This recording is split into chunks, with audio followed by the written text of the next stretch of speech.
A main battle tank is only as lethal as the heart that drives it. Meet the BATU engine, a monstrous 1500 horsepower, V1 turbodiesel powerhouse designed to give Turkey's cutting-edge Altay tank unparalleled agility, speed, and tactical dominance on the battlefield. Combined with an advanced cross-drive transmission, this massive power plant allows a 65-ton steel behemoth to move with the grace and explosive acceleration of a lightweight fighter. It is reliable, heavily armored, and built to withstand the most extreme combat conditions on Earth. But how exactly do you forge a 1500 horsepower Titan from raw steel? What does it take to precision machine the intricate components that can endure such extreme pressure and heat? Today on Process 247, we are taking you behind the scenes. Join us as we step inside the massive BMC Power manufacturing plant in Turkey to witness the forging, robotic machining, and final assembly of the magnificent BATU engine. Let's get to work.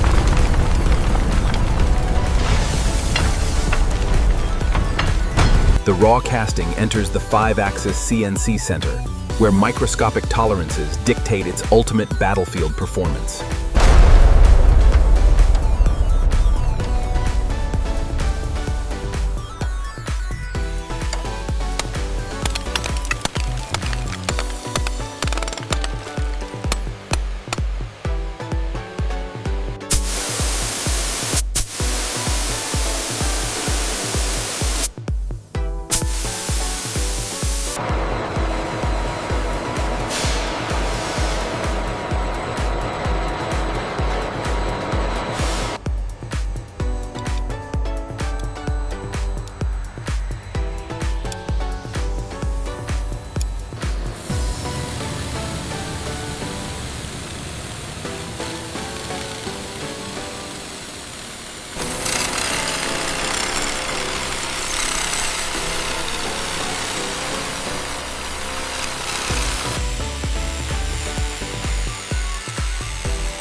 The rotating assembly, forged for immense pressure, is meticulously integrated to withstand the brutal forces of the battlefield.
High-pressure fuel injection and advanced thermal management systems are integrated to ensure absolute operational stability under extreme combat loads.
To achieve its massive 1500 horsepower, specialized twin turbochargers and a high-flow cylinder head matrix are seamlessly integrated.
Before entering the battlefield, every unit undergoes a brutal dynamometer stress test to guarantee its absolute capability of producing 1500 horsepower.